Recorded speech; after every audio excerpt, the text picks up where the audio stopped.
pull-up weighted assisted. This is the assisted portion of the pull-up exercise. The pull-up exercise is a very important exercise, and we do it in 2 or 3 manners really.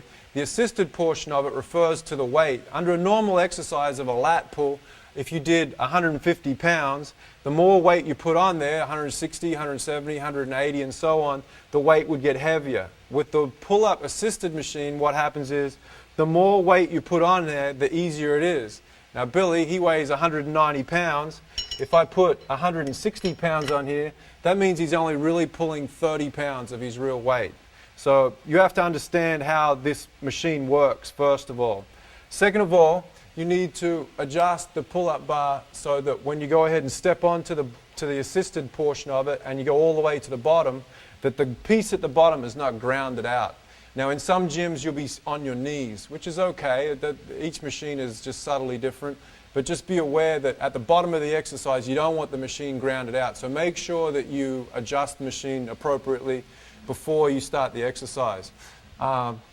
Billy's going to go ahead all the way out with his hand placement here.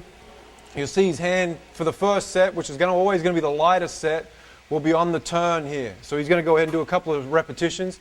Just chin to the bottom. You don't have to get your chin to the top. Exhale as you pull. Nice and smooth, as you can see Billy's form. Then the second set that you do, which would be a little bit heavier, he's going to bring his hands about 2 or 3 finger widths closer. So now you're off the turn. You're going to be a little bit stronger in this position. And as the weight gets heavier, you want to be stronger. So you're going to go ahead and do a few repetitions there.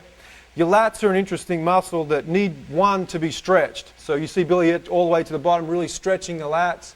Very important to stretch the lats out. And 2, the closer you get to directly overhead is the stronger you're going to be.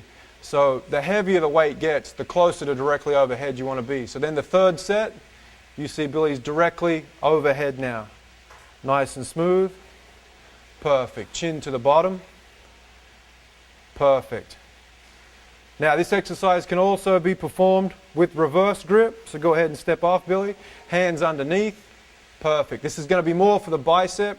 Initially during the course of the exercise you'll be a little bit stronger, but within a very quick amount of time, 3 or 4 repetitions, you'll start to fatigue because the bicep fatigues pretty quickly. Perfect. Perfect.